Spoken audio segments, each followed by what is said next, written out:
Hi guys, welcome to the station classes YouTube channel.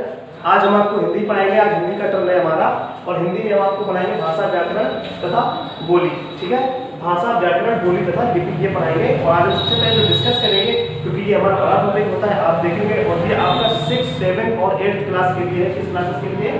6, 7 और 8 के लिए। तो आज हम जो हमारा टॉपिक का नाम है वो क्या है? भाषा, व्याकरण, बोली तथा लिपि। तो ये हमारा बड़ा टॉपिक होता है। तो आज हम इसके सबसे पहले भाषा, बोली और लिपि के बारे में जानेंगे और व्याकरण के बारे में अपने अगले टर्न पे जानेंगे, जो बड़ा टॉपिक है। अभी हम इसमें सिर्फ आपको बेसिक चीजें बताएंगे, उसके बाद हम इसके भाग क्या होते हैं, ये सब चीजें अगले टर्न पे हम आपसे डिस्कस करेंगे। तो सबसे पहले हम आज बात करते हैं भाषा की। किसकी बात करेंगे? भाषा की। तो भाषा कहते किसे हैं? लिखा है, ध्वनि प्रतीकों की ऐसी व्यवस्था है जिसके द्वारा मनुष्य अपने भावों, विचारों का आदान प्रदान करता है, उसे हम कहते हैं भाषा। क्या बोलते हैं? भाषा। एक बार फिर से इसकी डेफिनेशन सुनते हैं।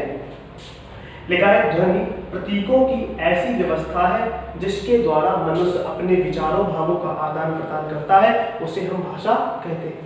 अच्छा, भाषा का जो मेन काम होता है, जो मुख्य कार्य होता है, वो क्या होता है? वक्ता की बात को दूसरे तक पहुंचाना। क्या काम होता है? वक्ता की बात को दूसरे तक पहुंचाना।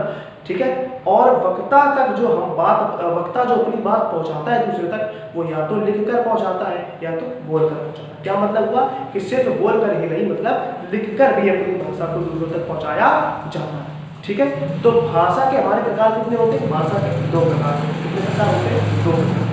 पहला होता है हमारा मौखिक भाषा, दूसरा होता है हमारा लिखित भाषा। सबसे पहले आज हम मौखिक भाषा के बारे में जानेंगे कि मौखिक भाषा क्या होता है। ठीक है, तो मौखिक भाषा क्या होता है? तो अभी हमने बताया कि भाषा का मुख्य कार्य होता है वक्ता की बात को दूसरे तक पहुंचाना, है ना। तो और हम अपनी बात को बोलकर ही नहीं बल्कि लिखकर भी दूसरों तक पहुंचाते हैं। तो अब हम मौखिक भाषा के बारे में क्या जानेंगे? मौखिक भाषा वो होती है जब हम अपने भावों तथा विचारों को बोलकर प्रकट करते हैं। कैसे प्रकट करते हैं? बोलकर। कि जब हम अपने भावों तथा विचारों को बोलकर प्रकट करते हैं तो उसे हम मौखिक भाषा कहते हैं। तो सबसे पहले मौखिक भाषा के लिए हम एक उदाहरण देख लेते हैं कि उदाहरण क्या होते हैं। कि जैसे उदाहरण हमारा होता है कि कक्षा में अध्यापक का बच्चों को बोलकर पढ़ाना। तो जब कक्षा में अध्यापक पढ़ा रहा है बच्चों को बोलकर, तो बोलकर जब पढ़ा रहा है तो आप उसकी बात सुनते हो, वो अपने भावों और विचारों को प्रकट करता है आपके सामने या नहीं करता? तो वही हमारा उदाहरण हो गया किसका? हमारे मौखिक भाषा। ठीक है, अब हम बात करते हैं लिखित भाषा की। अच्छा, लिखित भाषा में क्या होता है कि लिखित भाषा सिर्फ हाथों से ही नहीं लिखा जाता। आप हाथ से लिख रहे हैं, मशीन से लिख रहे हैं, किसी चीज से भी लिख रहे हैं, तो उसको हम लिखित भाषा ही कहेंगे। अच्छा, पहले क्या होता था कि हम जब तार भेजते थे, तार मतलब चिट्ठी होती है, उसको भेजते थे, तो हम क्या करते थे कि उसको लिखते थे, तब दूसरों तक पहुंचाते थे, तो वो पढ़ता था, तो वो भी हमारी लिखित भाषा हो गई, क्योंकि वो हमारे जो हम लिखा होता था उससे समझता था, अपने भाव को प्रकट करते थे हम।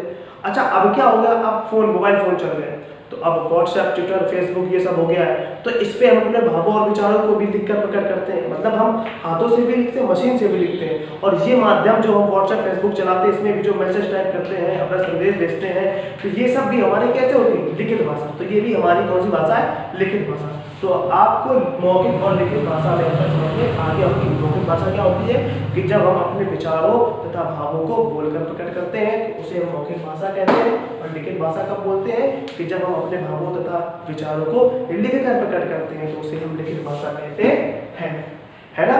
तो हमने आपको मौखिक भाषा का भी एग्जाम्पल दिया और लिखित भाषा का भी एग्जाम्पल दिया। तो अब हम जानेंगे बोली के बारे में। किसके बारे में जानेंगे? बोली के बारे में। बोली किसे कहते हैं? लिखा है, भाषा का मौखिक रूप बोली कहलाता है। भाषा का जो मौखिक रूप है वो क्या कहलाता है? बोली। क्योंकि बोली जो बोली जाती है वो किस तरीके से बोली जाती है? मुख से बोलते हैं। कैसे बोलते हैं? मुख से। इसीलिए कह रहे हैं भाषा का जो मौखिक रूप है उसे बोली कहा जाता है। जैसे राजस्थानी, मैथिली, बुंदेलखंडी आदि कई बोलियां हैं जिनका प्रयोग भारत के भिन्न भिन्न भागों में होता है। जैसे राजस्थान में कौन सी बोली बोली जाती है? राजस्थानी। बुंदेलखंड में कौन सी बोली बोली जाती है? बुंदेलखंडी। पंजाब में कौन सी बोली बोली जाती है? पंजाबी। हरियाणा में कौन सी बोली जाती है? हरियाणवी। तो इस तरीके की जो भाषा होती है उन्हें हम बोली कहते हैं। क्या कहते हैं?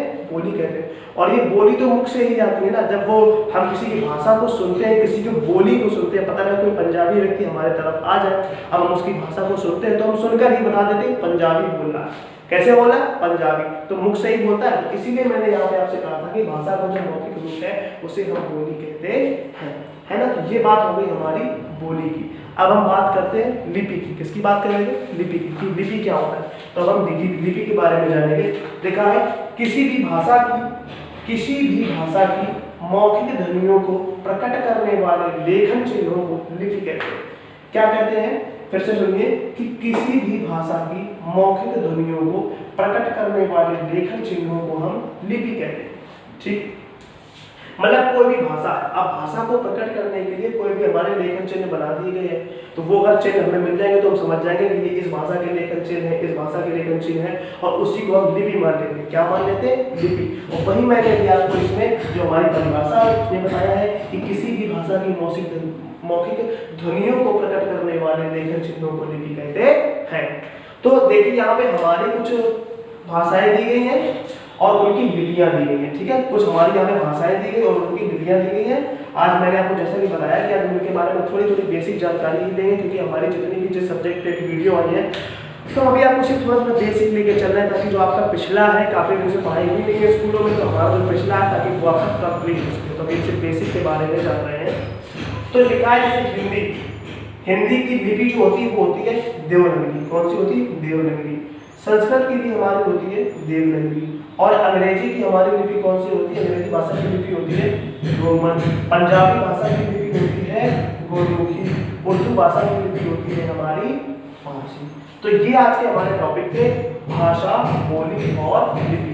अब अगला जो इस वीडियो के ऊपर जो अगला लेक्चर हमारा आएगा इस टॉपिक के ऊपर, अगला जो हमारा लेक्चर आएगा वो अगले टर्म में आएगा। तो अगले टर्म में हम अब व्याकरण के बारे में भी जानेंगे और इसके जो प्रकार होते हैं उसके बारे में भी जानेंगे।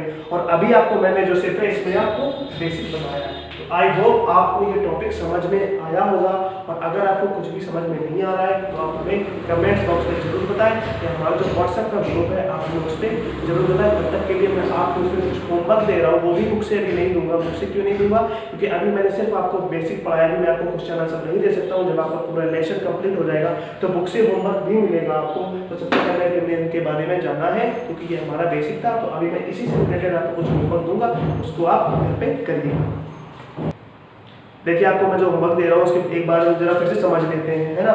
मैंने अभी भाषा के बारे में बताया, बोली के बारे में बताया, लिपि के बारे में बताया। तो एक बार लिपि थोड़ा डिफिकल्ट पड़ जाती है, तो लिपि के बारे में एक बार और जानते हैं। क्या बताया था कि किसी भी भाषा की मौखिक ध्वनियों को प्रकट करने वाले लेखन चिन्हों को हम लिपि कहते हैं। और मैंने आपको यहाँ पे कुछ शब्द दिए, उनकी लिपियां दी है। जैसे क्या हुआ था, हिंदी में क्या होती है, देवनागरी। क्या होती है, देवनागरी। तो यहाँ पे देवनागरी हो गई हमारी, ठीक है। हिंदी और हमारी हिंदी में देवनागरी, संस्कृत में भी हमारी क्या होती है, देवनागरी, ठीक है।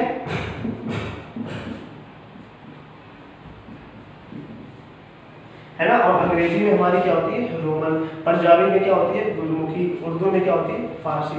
हिंदी में फिर मैंने क्या बताया कि देवनागरी, संस्कृत में देवनागरी, अंग्रेजी में रोमन, पंजाबी में गुरमुखी, उर्दू में फारसी। ये हमारी लिपियां होती है, कुछ शब्दों की लिपि दी है। अच्छा, अब आप अभी मैंने तो भाषा के बारे में बताया था, तो भाषा के बारे में क्या बताया था कि भाषा हमारी दो प्रकार की होती है। पहली कौन सी होती है, मौखिक भाषा और लिखित भाषा। और मैंने आपको बोली के बारे में क्या बताया था कि भाषा का मौखिक रूप बोली कहलाता है। जैसे राजस्थानी, मैथिली, बुंदेलखंडी आदि कई बोलियां हैं जिनका प्रयोग भारत के भिन्न भिन्न भागों में किया जाता है ना। कितना मैंने अभी आपको बताया। तो अब मैं आपको होमवर्क देने जा रहा हूँ। तो ये आपका होमवर्क है। पहला क्वेश्चन आपका क्या होमवर्क है, भाषा किसे कहते हैं, मैंने अभी आपको पढ़ाया, वही आपको लिखना है ना। दूसरा है मौखिक भाषा किसे कहते हैं, उदाहरण के लिए मौखिक भाषा के बारे में आपको लिखना है, मैंने समझाया। और अपनी तरफ से उदाहरण लिखना है समझ कर, ठीक है। क्योंकि आप उदाहरण लिखेंगे और हम देखेंगे तभी हम समझ पाएंगे कि आपने कैसे उदाहरण निकाले हैं, कि आपने समझा भी है या नहीं। तीसरा क्वेश्चन हमारा लिपि किसे कहते हैं, इसमें लिपि के बारे में लिखना है। अगर आपको इसमें कुछ भी समझ में नहीं आता है तो हमें कमेंट बॉक्स में जरूर बताएं, या हमारा जो व्हाट्सएप में ग्रुप है उस पर जरूर बताएं, और इस काम को करिएगा। अगर कोई प्रॉब्लम होती है तो हमें कमेंट बॉक्स में जरूर बताएं। तब तक सुरक्षित रहें। Thank you. जय हिंद।